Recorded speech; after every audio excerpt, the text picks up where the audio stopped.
नाज़रीन, काज़ीअहमद जे government degree college में सालियानो साइंसी मेलो लगायो वियो, जंहिंमें शागिर्दारनि ऐं शागिर्दनि पारां स्टॉल लगाया विया। वधीक तफ़सील ॾिसूं था ज़ुल्फ़कार अली टांवरी जी हिन रिपोर्ट में।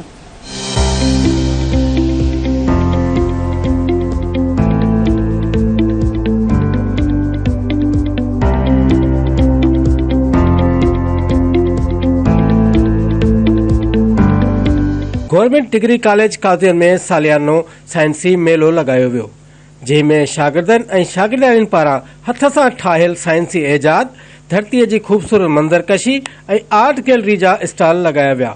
उन साइंसी मेले खे ॾिसण लाइ वॾे अंग में शहरी, मुख़्तलिफ़ स्कूलनि जा शागिर्द, उस्ताद ऐं चूंडियल नुमाइंदा पहुची शागिर्दनि पारां लगायल मॉडल जे स्टॉलनि, जंहिंमें सिंधी कल्चर, सिंध धरती जा ख़ूबसूरत मंज़र ऐं साइंसी एजाद सां रहण जी सहूलत ऐं ज़रूरत जे स्टॉलनि जो विज़िट कयो ऐं कॉलेज इंतिज़ामिया जे अहिड़े अमल खे साराहियो वियो। उन मौक़े ते धरती टीवी सां ॻाल्हाईंदे हुननि चयो, इंतहाई ख़ुशी महसूस थी रही आहे गवर्नमेंट डिग्री कॉलेज काज़ीअहमद में ऐं ख़ासि तौर ते इंतिज़ामिया बशमूल जेको प्रिंसिपल आहे कॉलेज जो, उहो टीचिंग स्टाफ ऐं ख़ासि तौर ते मां स्टूडेंट खे सलाम थो पेश कयां, जेको मूंखे हिन में स्टेमिना जेका नज़र अचे पई ऐं जेका मैनेजमेंट आहे उन तमामु मूंखे घणो मुतासिर कयो आहे। तव्हांजे तवसुत सां मुंहिंजे पूरे सिंध जे एजुकेशन जेके इंस्टीट्यूट आहिनि उनखे गुज़ारिश आहे त बराए महिरबानी करे पंहिंजी तवानाई बहितर खां बहितर तौर ते इस्तेमालु करे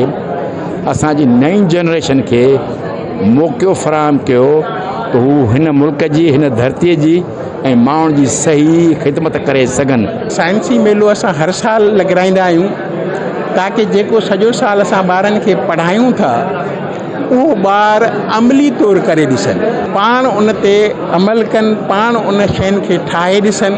ऐं तव्हां ॾिसो था त उन्हनि ॿारनि पंहिंजी महिनत सां उहे शयूं ठाहियूं आहिनि। असांजे साईं कॉलेज एजुकेशन जे मिनिस्टर साईं सरदार शाह जे हुकुम ते ही स्ट्रीम एग्ज़िबिशन जे नाले सां ही साइंसी मेलो जो हुकुम ॾिनो आहे, जेको हर कॉलेज खे करिणो आहे। इन जो मक़सदु इहो आहे त असां जेका क्लासरूम जी स्टडी आहे ॿार खे सेखारियूं था, उनखे प्रैक्टिकली उनजो जेको अंदरियों जेको टैलेंट आहे उहो असां हथ जे ज़रिए इन टेबल ते खणी आया आहियूं, स्टॉल ते खणी आया आहियूं। असां हीउ प्रोजेक्ट ठाहियो आहे, असांजे प्रोजेक्ट जो नालो आहे लैंड फॉर्म में असां माउंटेन्स वग़ैरह ठाहिया आहिनि। जीअं तव्हांखे ॾिसण में अची रहियो आहे, ही माउंटेन में असां केटू जबल ठाहियो आहे। केटू जबल जी लेंथ 8611 मीटर आहे। उनजे भरिसां असां प्लेटियूं ठाहिया आहिनि, प्लेटियूं जन खे असां वॉल्केनिक प्लेटियूं नाले सां सॾियो वञे थो। उनजे भरिसां असां रेगिस्तान ठाहियो। रेगिस्तान में अक्सर करे कैक्टस नाले जा प्लांट्स हूंदा आहिनि, उहे पाया वेंदा आहिनि। सिंध के कल्चर को एक्सप्लेन करने की कोशिश की है। आप देख सकते हैं यहाँ पे दबकियाँ हुआ करती थी जो तब रोटी रखने के लिए इस्तेमाल की जाती थी, हमने उसे भी एक्सप्लेन किया है।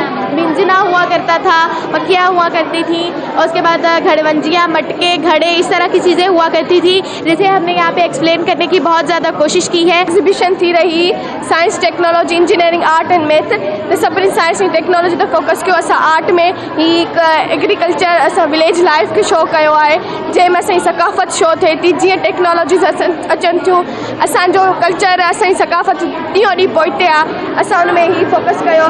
कैमरामैन साजिद टावर सां गॾु ज़ुल्फ़कार अली टांवरी, धरती टीवी न्यूज़, काज़ीअहमद।